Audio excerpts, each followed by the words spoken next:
దిగంబర దిగంబర శ్రీపాద వల్లభ దిగంబర దిగంబర దిగంబర నృసింహ సరస్వతి దిగంబర శ్రీ గురుదత్త జై గురుదత్త.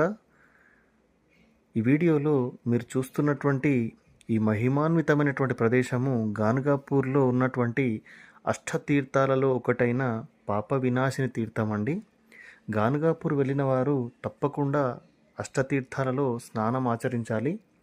ఆ అష్టతీర్థాలు ఏంటంటే షట్కుల తీర్థం, నరసింహ తీర్థం, భాగీరథి తీర్థం, పాప వినాశిని తీర్థం, కోటి తీర్థం, రుద్రపద తీర్థం, చక్రతీర్థం మరియు మన్మథ తీర్థం.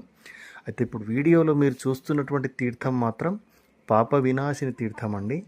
ఈ పాప వినాశిని తీర్థం యొక్క విశిష్టత ఏంటంటే దత్తాత్రేయుని రెండవ అవతారమైనటువంటి శ్రీ నృసింహ సరస్వతి స్వామివారు సన్యాసాశ్రమము తీసుకొని ఇంటి నుంచి బయటకు వెళ్తున్నటువంటి సమయంలో తన సోదరి అయినటువంటి రత్నాబాయికి ఏమని చెప్తారంటే, నీవు వృద్ధాప్య దశలో గాన్గాపూర్లో ఉన్నటువంటి నా దగ్గరికి వచ్చి గాన్గాపూర్లో ఉన్న పాప వినాశిని తీర్థంలో స్నానం ఆచరిస్తావు, అప్పుడు నీకు వచ్చినటువంటి కుష్ఠవ్యాధి అనేది నయమవుతుంది అని చెప్పేసి స్వయంగా నృసింహ సరస్వతి స్వామివారు తమ సోదరి అయినటువంటి రత్నాబాయి గారికి చెప్తారు.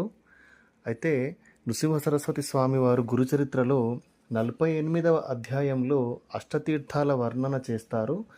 ఆ 48వ అధ్యాయంలోనే నృసింహ సరస్వతి స్వామివారి సోదరి అయినటువంటి రత్నాబాయి గారికి ఈ పాప వినాశని తీర్థంలో స్నానం చేయడం వలన కుష్ఠవ్యాధి నివారణం అవుతుంది అని చెప్పేసి 48వ అధ్యాయంలో ఉందండి. అందువలన ఈ పాప వినాశిని తీర్థం అనేది చాలా చాలా మహిమాన్వితమైనది.